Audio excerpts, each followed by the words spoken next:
सभी बच्चों का फर्स्ट डे की क्लास में स्वागत है। आज अपन नई क्लास नए दिन पढ़ते हैं तराइन के युद्ध के परिणाम। तराइन के दोनों युद्ध हुए थे। तराइन का प्रथम युद्ध 1191 ईस्वी में और तराइन का दूसरा युद्ध 1192 युद्ध।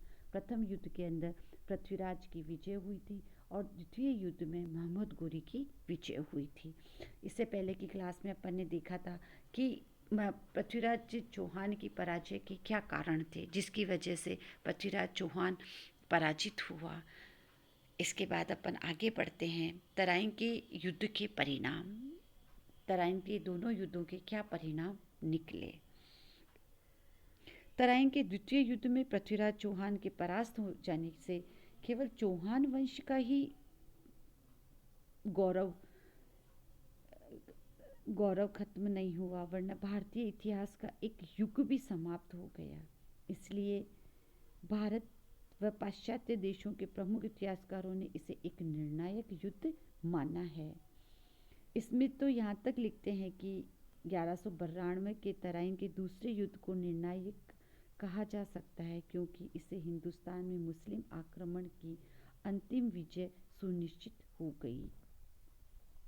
जब इस युद्ध की तुलना पानीपत के तीनों युद्धों से की जाती है तो उसके परिणाम भी महत्वपूर्ण होने चाहिए। उनमें से कुछ हम यहाँ पर देखते हैं। फर्स्ट पॉइंट है पृथ्वीराज चौहान की इच्छाओं का तुषारापात। जैसा कि हम इससे पहले पढ़ चुके हैं कि पृथ्वीराज एक महत्वाकांक्षी शासक था। वह स्वयं समस्त उत्तर भारत का एक छत्र शासक बनना चाहता था, पर उसकी इस पराजय ने उसकी इस प्रकार की सारी इच्छाओं पर पानी फेर दिया।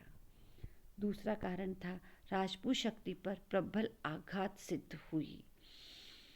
इस युद्ध से पहले क्या भारत और क्या भारत के बाहर राजपूतों की रण कुशलता एवं वीरता की बड़ी दाग जमी हुई थी, परंतु इस पराजय ने राजपूतों की कीर्ति को धूल में मिला दिया। अब वे एक वीर जाति के रूप में नहीं रहे। इस पराजय के बाद उन्हें निरंतर मुसलमानों से युद्ध में टक्कर अवश्य लेनी पड़ी, पर उनसे वे निरंतर परास्त ही होते रहे। यह राजपूत शक्ति का आघात था। इससे भारतीय समाज के सभी अंकों का नैतिक पतन प्रारंभ हो गया और ऐसा कोई राजपूत नहीं रह गया जो मुस्लिम आक्रमणों को रोकने के लिए अन्य राजाओं को अपने झंडे के नीचे एक छत्र एकत्रित कर पाता। तीसरा कारण है राजपूतों की इस पराजय ने मुसलमानों की विजय को सुनिश्चित बना दिया। इस युद्ध में विजय हो जाने के बाद महमूद गोरी भारत में अपनी विजय सुनिश्चित समझने लगा। वह अपने मार्ग का कांटा केवल पृथ्वीराज चौहान को ही समझता था। जब पृथ्वीराज इस युद्ध में काम आ गया तो मुस्लिम महमूद गोरी अन्य नरेशों से निश्चित हो गया। इस युद्ध की पराजय से राजपूत इतने हतोत्साहित हुए कि वे भविष्य में कभी मुसलमानों के विरुद्ध एक होकर युद्ध नहीं कर सके। इसीलिए महमूद गोरी के बाद भी जितने मुस्लिम आक्रमणकारी भारत आए वे सब यहाँ विजयी होते चले गए। इसीलिए इतिहासकार चौधरी ने इस युद्ध को निर्णायक एवं मुस्लिम विजय में सहायक बताया है। नेक्स्ट है तराइन की विजय से मुस्लिम आक्रमणकारियों की साम्राज्यवादी इच्छा को और भी प्रबल बना दिया। इस युद्ध में विजयी हो जाने के बाद महमूद गोरी व उसके सहायक मुसलमान भारत में राज्य जीतते ही चले गए। 1194 ईस्वी में उन्होंने कन्नौज के नरेश जयचंद को चंदवार के युद्ध में परास्त कर दिया। हांसी, समाना, सरस्वती व अजमेर भी उसके बाद में मुस्लिम साम्राज्य के अंग बन गए। इस कारण हम कहते हैं कि धीरे धीरे मुस्लिम साम्राज्य भारत में फैलने लग गया। नेक्स्ट था चौहानों का प्रभुत्व समाप्त। तराइन के दूसरे युद्ध में परास्त हो जाने के कारण सांभर के चौहानों का प्रभुत्व समाप्त हो गया। उत्तरी भारत में विजेताओं के रूप में जो उनका दबदबा था वह अब समाप्त हो गया।